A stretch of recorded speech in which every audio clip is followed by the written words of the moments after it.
నాకు గుర్తొచ్చినప్పుడల్లా అంటూనే ఉంటానన్నా. నేను పని మీద అటువైపు వెళ్ళినప్పుడల్లా అక్కడ డెవలప్మెంట్ చూస్తే గుండె తరుక్కుపోతుంది.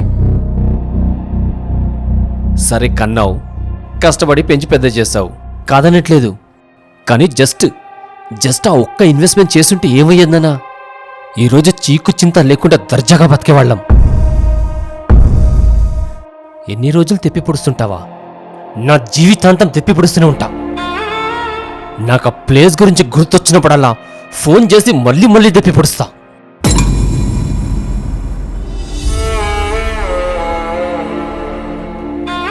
ఎందుకమ్మా నాన్న తాతయ్యతో అలా మాట్లాడతారు?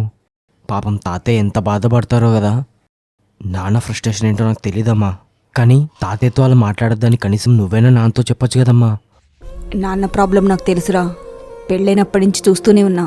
ప్రతిసారి ఈ టాపిక్ మీదే రాద్ధాంతం చేస్తారు. చాలాసార్లు మాట్లాడాలని ట్రై చేశా.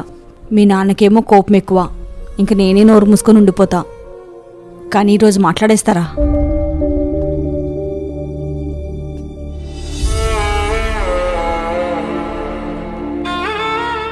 ఏమండి, మామయ్య గారి పైన అరిచారు కదా, మళ్ళీ ఆ ప్లాట్ విషయమేనా? మరి ఇంకేముంటుంది? ఇంకెన్ని రోజులండి? ఎప్పుడో 40 years బ్యాక్ జరిగింది. మర్చిపోవచ్చు కదా. ఎలా మర్చిపోతాను? 20,000కే 500 గజాల ప్లాటు, అది కూడా కుక్కట్పల్లి మెయిన్ రోడ్ కానుకొని. ఆ రోజు మా నాన్న అది కొనుంటే ఈరోజు కోట్లు ఖరీదు చేసేది. ఆ ఒక్క ఇన్వెస్ట్మెంట్ మనని ఈరోజు ఆకాశంలో కూర్చోబెట్టేది.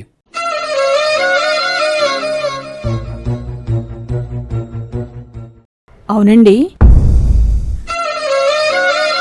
దీని ముగింపు భాగం రేపు, అనగా వెన్స్డే 10th September రాత్రి 9 గంటలకి ఇక్కడే ఈ ఛానల్లోనే చూడొచ్చు.